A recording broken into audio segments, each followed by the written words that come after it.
మనం చాలాసార్లు పొరపడేది ఏంటంటే, అడుగుడి మీకు వసగబడును, అడిగిన ప్రతివానికి వసగబడును. మత్తయి 7:7, లూకా 11. దీనికి ఇక్కడే ఆగిపోతామండి, ఇక్కడే ఆగిపోతాం. కానీ ప్రభువు దానికి ఒక కండిషన్ పెట్టాడండి. దీన్ని మనం మర్చిపోతున్నాం చాలాసార్లు. ఏంటి? అడగండి మీకు ఇస్తాను, తప్పనిసరిగా ఇస్తాడు. ఆయన ఇచ్చువాడై ఉన్నాడు. యెహోవా ఈరే, ఆయన సమకూర్చువాడై ఉన్నాడు. ఆయన సమకూర్చువాడై ఉన్నాడు, ఇస్తాడు. కానీ ప్రియులారా, నేను గుడికి వెళుతున్నాను, ప్రార్థన చేస్తున్నాను, దేవుని అడుగుతున్నాను, మళ్ళీ అడుగుతున్నాను, కానీ దేవుడు నన్ను దీవించటల్లా. మీలో లేరా చాలామంది? దేవుడు నా మొర ఆలకించటల్లా. ఎందుకు ఆలకించటల్లా దేవుడు?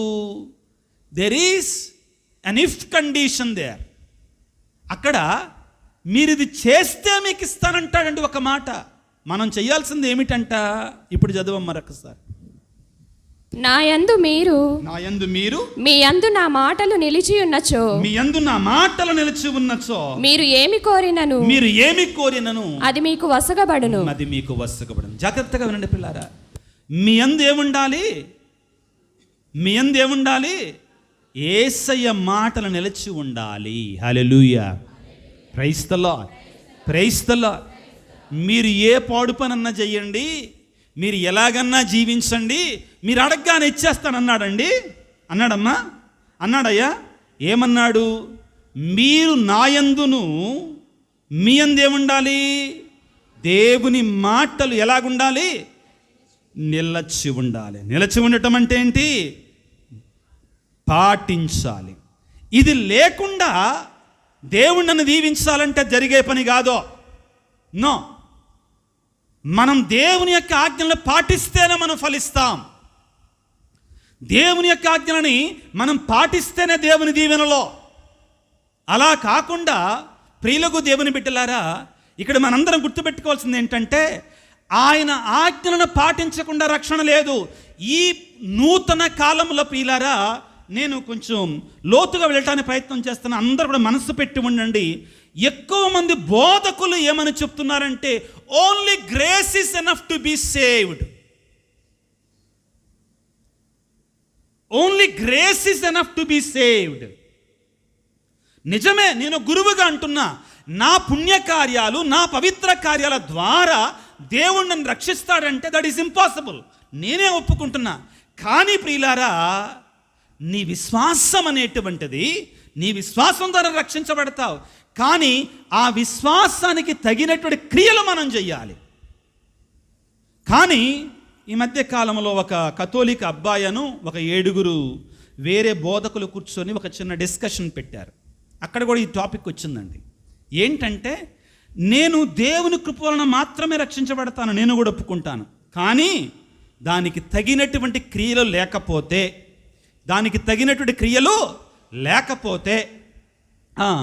నువ్వు రక్షణ పొందాను అనుకుంటే నువ్వు మోసం చేసుకుంటున్నావు. మీకు అందరికి ఒక ప్రశ్న, దయచేసి అందరు నాకు కలిసి చూడండి. ఎందుకంటున్నానంటే, మీరు ఇది మాట వినాలండి. జ్ఞానస్నానం పొందాడు ఒకడు. ఏం చేశాడు? జ్ఞానస్నానం పొందాడు. జ్ఞానస్నానం పొందిన తర్వాత కొంచెం బాధపడకండి. మీకు ఒక సత్యాన్ని తెలియజేయటం కోసమే ఈ ప్రశ్నలు వేస్తున్నారు. రోజు పూజకు కూడా వస్తున్నాడు, దివ్య సప్రసాదం స్వీకరిస్తున్నాడు. కానీ జీవితం మాత్రం అస్సలు బాగా పాడు జీవితం జీవిస్తున్నాడు. శరీరం అనేటువంటి క్రియలను చేస్తున్నాడు. చివరికి చావైన పాపములో ఉండి దివ్య సప్రసాదాన్ని స్వీకరించకుండా, ఆ పాపములోనే ఉండి పాప సంకీర్తనం చేయకుండా మరణించాడండి. ఎక్కడికి వెళతాడు అతను? చెప్పండి గట్టిగా, చెప్పండి గట్టిగా. అమ్మో, ఎందుకు ఆ భయం? పర్లేదు, చెప్పండి గట్టిగా. ఎస్, అనుకోమాకండి. మీకందరికి ఒక చక్కని ఉదాహరణ అండి. యోధా ఇస్కారియోతు యేసు ప్రభువుతో పాటు ఎన్నాళ్ళు ఉన్నాడు?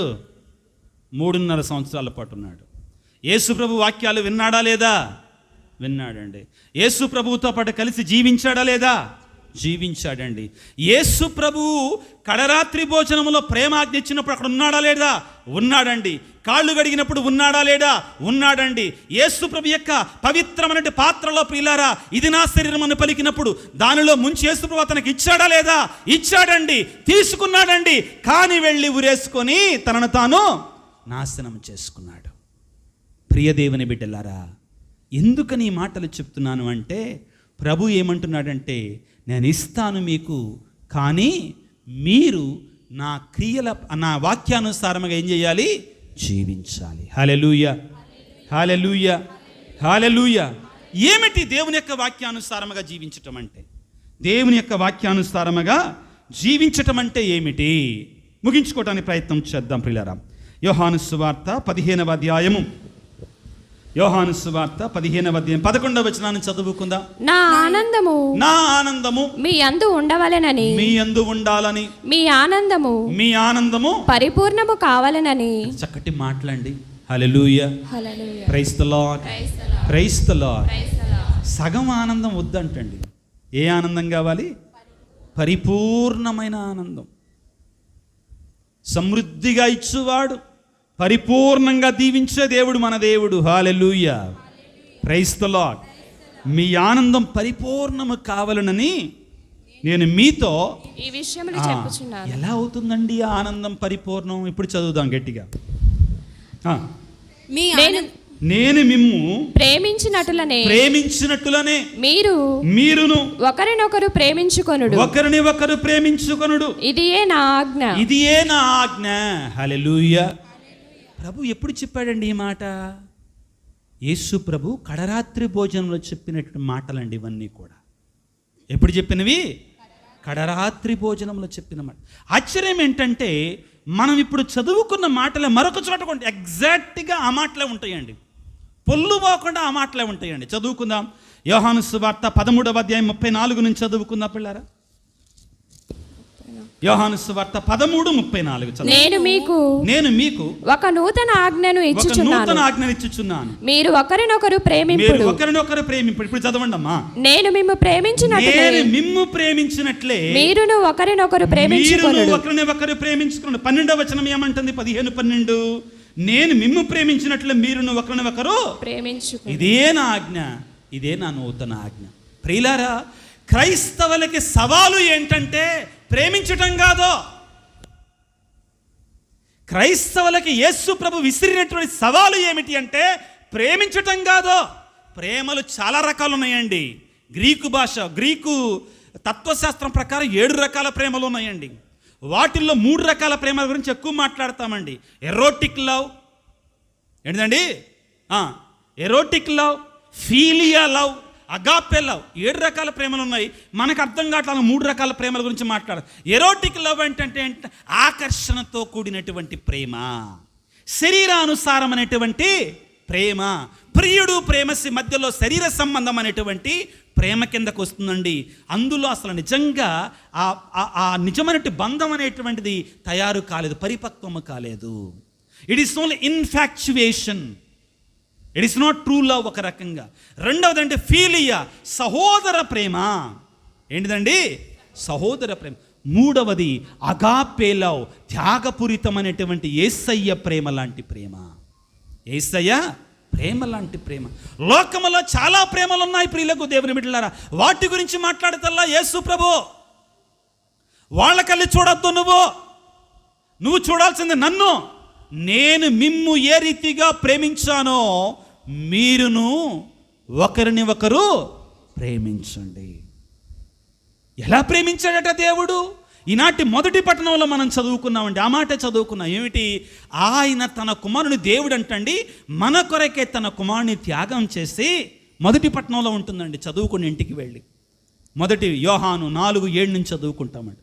ఏమవుతుందట? ఆయన తన కుమారుని ఈ లోకములోనికి పంపించి ఆ కుమారుడు మన కొరకే ప్రాణం పెట్టాడు. ఇది యేసయ్య ప్రేమ. Hallelujah, praise the lord, praise the lord, praise the lord. ప్రియ దేవుని బిడ్డ, దేవుడు నువ్వు అధికముగా ఫలించాలని కోరుకుంటున్నాడు, అధికముగా ఆశీర్వదించబడాలని కోరుకుంటున్నాడు, అధికముగా ఆత్మీయ ఫలాలను ఇవ్వాలని కోరుకుంటున్నాడు. ఆయన నిజమైన ద్రాక్షావల్లి. ఎప్పుడు ఫలిస్తాము మనం అంటే ఆయన యందు ఉన్నప్పుడు మాత్రమే ఫలిస్తాము, ఆయనకు అంటుకట్టబడి ఉన్నప్పుడు మాత్రమే ఫలిస్తాము. ఆయన యందు ఉండటం అంటే ఏమిటి ప్రియులారా? ఆయన ఆజ్ఞలను పాటించటం ప్రియులకు దేవుని బిడ్డలారా. అప్పుడే మన యొక్క ప్రేమ ఆనందము పరిపూర్ణమవుతుంది. స్వామి దేవుడు నన్ను దీవించట్లేదయ్యా, స్వామి దేవుడు నన్ను ఆశీర్వదించట్లేదయ్యా. ఎలా ఆశీర్వదిస్తాడు మనల్ని? ఆయన యందు లేకుండా ప్రియులారా.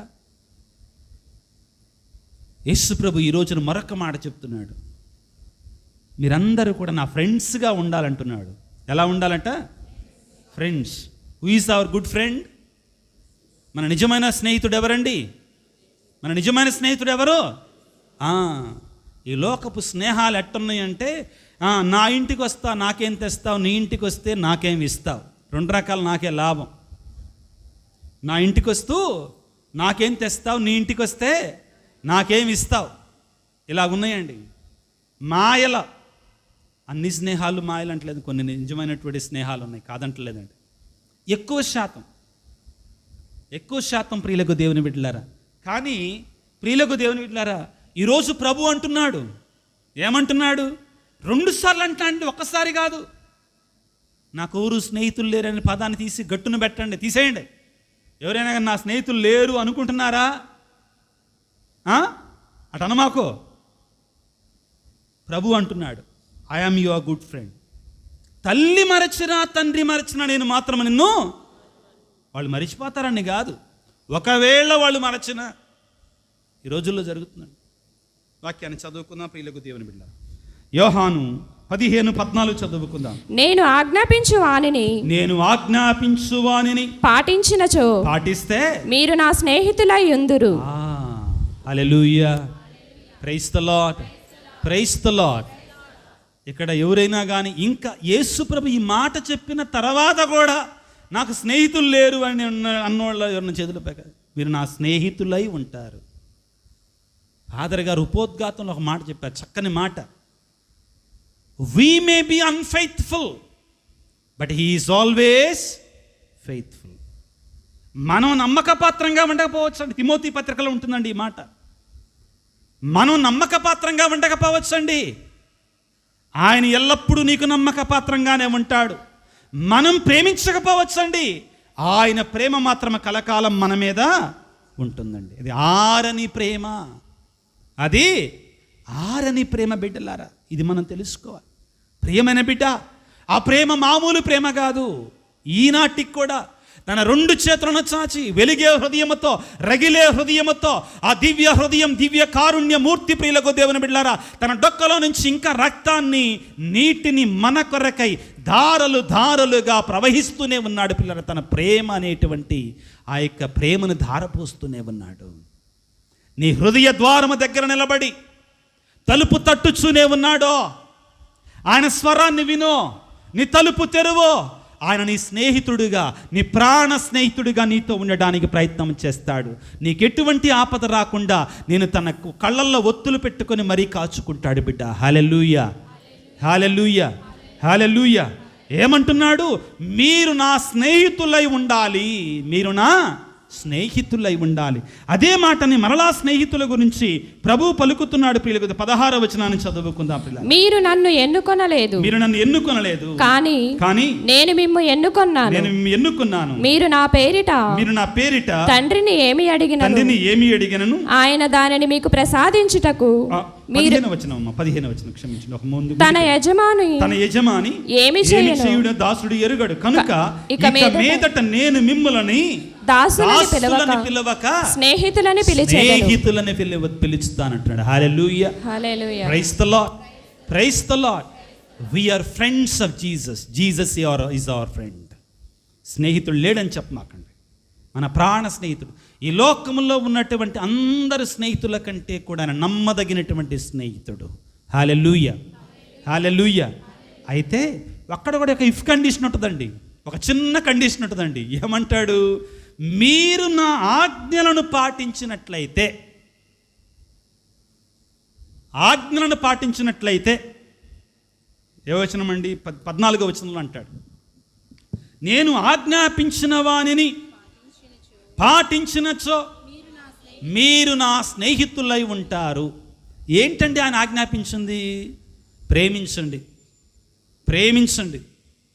మొన్న ఏదో ఈ మధ్యలో ఒక 5-6 సంవత్సరాల క్రితం ఒక డైలాగ్ ఉంది, ప్రేమిస్తే పోయేదేమీ లేదు మళ్ళీ తిరిగి. చెప్పండి గట్టిగా, తెలుసు అందరికీ మళ్ళా, కానీ మళ్ళా చెప్పడానికి ఇక్కడ చెప్పరు, పైన మాత్రం బయట మాత్రం డైలాగులు గట్టిగా చెప్తారు. ప్రేమిస్తే పోయేదేమీ లేదు మళ్ళీ తిరిగి ప్రేమిస్తారు. Yes, it is true. ఎవరో నాకు నిజంగా తెలియదండి. ఈ పిల్లలు కొన్నిసార్లు నేను హాస్టల్స్కి వెళ్ళినప్పుడు ఒక డైలాగ్ చెప్పారంటే ఇయే చెప్పేవాళ్ళు, మొక్కే కదా అని పీకెత్తే ఏదో అంటాడు వాడు. ఇప్పుడు ఈ డైలాగులో చెప్తారు పిల్లారే, కొద్దిగా రిలాక్స్ కావడానికి ఈ పద్దాలు అటెళ్ళి ఇటెళ్ళి పిల్లలు కానీ 2 డైలాగులు చెప్పారంటే ఇదే. ఎవరది? మొక్కే కదా అని పీకేస్తే పీక. ఇంకొకటి ఏంటంటే ప్రేమిస్తే పోయేదేం లేదు మళ్ళా తిరిగి. అదేదో యేసుప్రభుని ప్రేమించమ్మా, యేసైనా ప్రేమించు, దేవుణ్ణి కుటుంబం అంతా కలిసి యేసుప్రభుని ప్రేమించు, ఒంటరిగా కాదు. ఎలాగా? కుటుంబం అంతా కలిసి దేవుని ప్రేమించు. నీ కుటుంబానికి ప్రాణ స్నేహితుడిగా యేసయ్య ఉంటే నీ కుటుంబం సమృద్ధిగా దీవించబడుతుంది. ఎంత గొప్ప వాక్యాలు ఈరోజు దేవుడు చెప్పాడు. పిల్లారా, మీరు అధికముగా ఫలించాలి. ఎలా ఫలించాలి? బిడ్డలారా, దేవుడి దగ్గరకు వచ్చి అరకొర కోరికలు కోరమాకండి. నో, చీప్ కోరికలు కోరమాకండి. నీ దేవుడు గొప్ప దేవుడు, నీ దేవుడు సమృద్ధిగా ఇచ్చేవాడు. సాములోరు సమృద్ధిగా గొప్ప కోరికలు కోరమంటున్నాడుగా. అయ్యా యేసా, ఇప్పుడు దాకా ముక్కు పుడక కోసమే కోరానయ్యా, ఈసారి నుంచి కేజీ బంగారం ఇయ్యయ్యా అనుకో. ఇది కాదు నేను అనేది. దేవా, మా కుటుంబాన్ని పాపములో పడకుండా, సైతాను వశము కాకుండా ఆత్మీయంగా ఫలించే కుటుంబం మమ్మ దీవించయ్యా.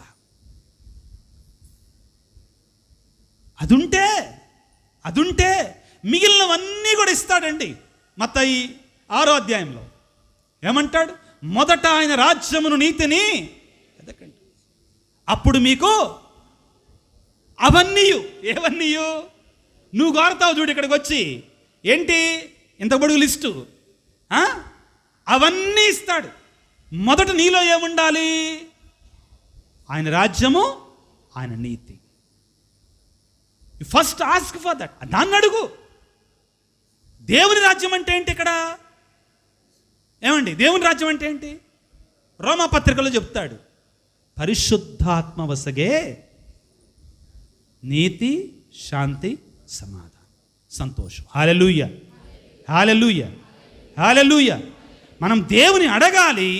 దేనికోసం అడగాలి? దేవుని వెతకాలి. దేనికోసం వెతకాలి? ఆయన నీతి కొరకై, ఆయన రాజ్యము కొరకై. దేవుని రాజ్యం అనగా ఏమిటి? పరిశుద్ధాత్మ ప్రసాదించేటువంటి ఆ నీతి, శాంతి, సంతోషాలు. ప్రియులారా, ఈరోజు నా గురువుగా నా కోరిక, మీ విచారణ గురువులు అదేవిధంగా కిరణ్ ఫాదర్ గారి యొక్క కోరిక ఏమిటి అంటే, ఈ సింగ్ నగర్లో ఉన్నటువంటి బిడ్డలందరూ కూడా ఫలించాలి. హల్లెలూయా. సంతోషంగా, ఇంకా సంతోషంగా మీకోసం మేము ఇంత గొప్ప కోరిక కోరుతున్నాం. సమృద్ధిగా ఫలించాలి. ఎలా ఫలించాలి? Hallelujah, hallelujah, hallelujah. Praise the lord, praise the lord. ఇంకొక కోరిక కూడా ఉందండి. ఏమిటి? ఈ సింగ్ నగర్లో ఉన్నటువంటి కొంతమంది బయట నుంచి కూడా రావచ్చండి. వాళ్ళు కూడా ఎలాగా ఉండాలంటే యేసు ప్రభువుకి స్నేహితులుగా ఉండాలి. Hallelujah. Praise the lord, praise the lord, praise the lord, praise the lord. తలలు వంచి చేతులు జోడించి ప్రార్థన చేసుకుందాం. సర్వోన్నతుడా, సర్వశక్తిమంతుడా, మా ప్రాణ ప్రియుడా, మా ప్రాణ స్నేహితుడా, నిజమైన ద్రాక్షావల్లి, మేము ఫలించాలి, అధికముగా ఫలించాలి, దీవించబడాలి, అధికముగా దీవించబడాలని కోరేటువంటి దేవుడా, యెహోవా ఈరే, సమకూర్చువాడా, నీకు స్తోత్రాలు, నీకు వందనాలు. ఈ రోజున ప్రభువా, మీరు ఇచ్చినటువంటి ఆదరణకరమైనటువంటి, దీవెనకరమైనటువంటి, ఆశీర్వాదకరమైనటువంటి వాక్యాలను బట్టి మీకు స్తోత్రాలు తెలియజేస్తూ ఉన్నాము తండ్రి. ఓ యేసు రాజా, నిజమైన ద్రాక్షావల్లి నువ్వు మాతో పలుకుతున్నావు. నాతో ఉండండి బిడ్డలారా, నా యందు ఉండండి బిడ్డలారా, నా స్నేహితులుగా ఉండండి బిడ్డలారా. అప్పుడు మీరు ఫలిస్తారు. అధికముగా ఫలిస్తారు. నా ఆనందం మీ యందు ఉంటుంది. ఏమిటి? పరిపూర్ణంగా ఉంటుంది ఆ ఆనందం అని పలికావు. నీకు స్తోత్రాలు తండ్రి, నీకు వందనాలు ప్రభువా. ఈ ఆధునిక ప్రపంచంలో తండ్రి ఎంతో మంది బిడ్డలు, ఎన్నో కుటుంబాలు వేదనాపూరితమైనటువంటి బాధాకరమైనటువంటి జీవితాలు జీవిస్తున్నారు ప్రభువా. సమృద్ధి లేనటువంటి అరకొర బ్రతుకులు బ్రతుకుతున్నారు నాయన. ఆనందం లేనటువంటి జీవితాలు జీవిస్తున్నారు ప్రభువా. ఫలించటం లేదు నాయన. కుటుంబాలలో ఫలాలు లేవు నాయన. అభివృద్ధి లేదు, ఆత్మీయమైనటువంటి అభివృద్ధి లేదు నాయన. ఆత్మీయమైన ఫలాలు ఇవ్వకుండా బ్రతుకుతున్నారు నాయన. కన్నీటి చరిత్రలు ఒక కుటుంబంలో ఒక్కొక్క బిడ్డలో ఉన్నాయి తండ్రి. ఆరోగ్య కారణాలు, శారీరకమైన అనారోగ్యం కారణంగా ప్రభువా, ఆత్మీయమైనటువంటి రోత పాప జీవితాల కారణంగా ప్రభువా కన్నీటి బ్రతుకులు బ్రతుకుతున్నారు నాయన. బిడ్డలు మాటలు వింటలేదు నాయన. భార్యాభర్తల మధ్యలో సఖ్యత లేదు నాయన. అటువంటి కుటుంబాల కొరకే ప్రార్థన చేస్తున్నారు నాయన. వారందరినీ ఒక్కటిగా ఉంచు, మీరు నా యందు ఉండండి అంటున్నావు ప్రభు. అదేవిధంగా ఆ కుటుంబాలు కూడా విడిపోకుండా ఒకటిగా ఐక్యముగా ఉండేటువంటి కృపను దయచేయండి. నీ ఆత్మవర్షాన్ని ప్రభువా, నీ పరిశుద్ధాత్మ శక్తిని ప్రభువా ఆ గృహాల మీద ప్రభు ఈ క్షణంలో కుమ్మరింపచేయండి. ఈ సమయంలో ప్రభు నీ బిడ్డలను మీరు దర్శించండి నాయన, ఆశీర్వదించండి నాయన. నువ్వు వాగ్దానం చేస్తావు నాయన, ఈ రోజున నువ్వు మాట ఇచ్చావు ప్రభువా, అధికముగా ఫలించాలి బిడ్డలారా, మీరు అధికముగా ఆశీర్వదించబడాలంటున్నావు ప్రభువా. మీ ఆనందం పరిపూర్ణము కావాలంటున్నావు నాయన. మీరు అరకొరగా ఇచ్చే దేవుడు కాదు నాయన, సగం సగం ఇచ్చే దేవుడు కాదు ప్రభువా. మా కుటుంబాలన్నీ కూడా ఆత్మీయంగా నిన్ను అంటి పెట్టుకొని జీవిస్తూ ఆత్మీయ ఫలాలను నీకు సకాలంలో ఇచ్చే బిడ్డలుగా మమ్మల్ని దీవించండి. అధికముగా ఫలించే బిడ్డలు మమ్మల్ని దీవించమని వేడుకొనిచున్నాం తండ్రి. నాయన నువ్వు అంటున్నావు, బిడ్డా నీవు నాకు స్నేహితుడిగా ఉంటావా, నీవు నాకు స్నేహితురాలిగా ఉంటావా, నేను నీతో స్నేహం చేయాలనుకుంటున్నాను. ఆత్మీయ స్నేహాన్ని, దైవికమైన స్నేహాన్ని, పవిత్రమైన స్నేహాన్ని యేసయ్య కోరుకుంటున్నాడు మనతోటి. ఆయనతో స్నేహం చేద్దాం. అయ్యా మాకు శక్తినివయ్యా, మేము పాపులము నాయన, నీతో స్నేహం చేయటానికి అనర్హులము నాయన. కానీ నువ్వు అంటున్నావు మీరు నా స్నేహితులు అంటున్నావు. నీకు స్తోత్రాలు, నీకు వందనాలు ప్రభువా. ఆ స్నేహానికి తగినట్లుగా నేను జీవించడానికి కావాల్సిన శక్తినివ్వండి నాయన. పవిత్రమైనటువంటి పరిశుద్ధమైన జీవితాలు జీవిస్తూ ప్రభువా నీకు ఇష్టముగా జీవించే బిడ్డలుగా మమ్మల్ని దీవించండి. ఉత్థానమైన యేసయ్య, పరలోకానికి ఎత్తబడిన దేవా, మా మధ్యలో ఉన్నటువంటి దేవా నీకు స్తోత్రాలు. ఉత్థానమైన తర్వాత ఈ వాక్యాలు మేము చదువుకోవాలని, మేము నెవరవేసుకోవాలని పవిత్రాత్మ మీకు జ్ఞాపకం చేస్తాడు అన్ని విషయాలు అన్నావు. ఇదిగో ఉత్థానమైన తర్వాత జ్ఞాపకం చేస్తున్నాడయ్యా ఈ సత్యాలని. మేము అధికముగా ఫలించాలని, ఆత్మీయ ఫలాలను ఇవ్వాలని, ద్రాక్ష చెట్టుకు అంటి పెట్టుకొని ఉండాలని, మేము మా ఆనందాన్ని పరిపూర్ణంగా పొందుకోవాలని కోరుకుంటున్నాం. ఎవరైతే బిడ్డలు కన్నీటితో ఉంటున్నారో, వేదనతో ఉంటున్నారో, హృదయంలో మానసికమైనటువంటి ఆందోళనతో ఉన్నారో వాటిని తొలగించు నాయన. శాంతినిచ్చే దేవుడవు నాయన, సమాధానాన్నిచ్చే దేవుడవు నాయన. మమ్ము దీవించు వాడవై ఉన్నా. ఈ లోకంలో సాతాను గాని, సాతాను శక్తులు గాని మమ్ము ఏమి చేయలేవు తండ్రి, మీరు మాకు తోడుగా ఉండగా. సాతాను శక్తులు మాపై ప్రభావాన్ని చూపలేవు నాయన, నీ ఆత్మ మాకు తోడుగా ఉండగా. ప్రతి బిడ్డను కూడా ప్రభు ఈ క్షణంలో దీవించండి. వారి మధ్యలో కొన్ని వెళ్ళిన ఆయన యొక్క పరిశుద్ధాత్మ రూపంలో ప్రతి బిడ్డపై ప్రభు నీ గాయపడిన హస్తాన్ని క్షణంలో ఉంచండి నాయన. ప్రతి బిడ్డను దీవించండి, అభిషేకించండి, ఆశీర్వదించండి, దీవించండి ప్రభువా. వారి కుటుంబాలను ఫలింప చేయండి, వారి బ్రతుకులను ఫలింప చేయండి. ఇక్కడ ప్రభు చిన్నారి బిడ్డలు ఉన్నారు, వారిపై మీ హస్తాలను ఉంచండి ప్రభువా. యవ్వన ప్రాయంలో ఉన్న బిడ్డలు ఉన్నారు, వారిపై మీ హస్తాలను ఉంచండి ప్రభువా. వివాహమైనటువంటి భార్యాభర్తలు ఉన్నారు, వారిపై నీ పరిశుద్ధ హస్తాలను ఉంచండి. పరిశుద్ధాత్మ శక్తిని కుమ్మరింపచేయండి ప్రభువా. ఈ క్షణములో ప్రభువా వృద్ధాప్యములో ఉన్నటువంటి వారు ఉన్నారు, వారందరిపై కూడా నీకు పరిశుద్ధమైన హస్తాలను ఉంచి దీవించి ఆశీర్వదించి ప్రభువా. ఈ సింగ్ నగర్ను ప్రభువా నీ ఆత్మవర్షముతో నింపమని, నీ ఆత్మ అభిషేకముతో నింపమని, నీ ఆత్మవరాలతో నింపమని మా ప్రభువైన క్రీస్తు ద్వారా వేడుకొనిచున్నాము తండ్రి. ఆమేన్.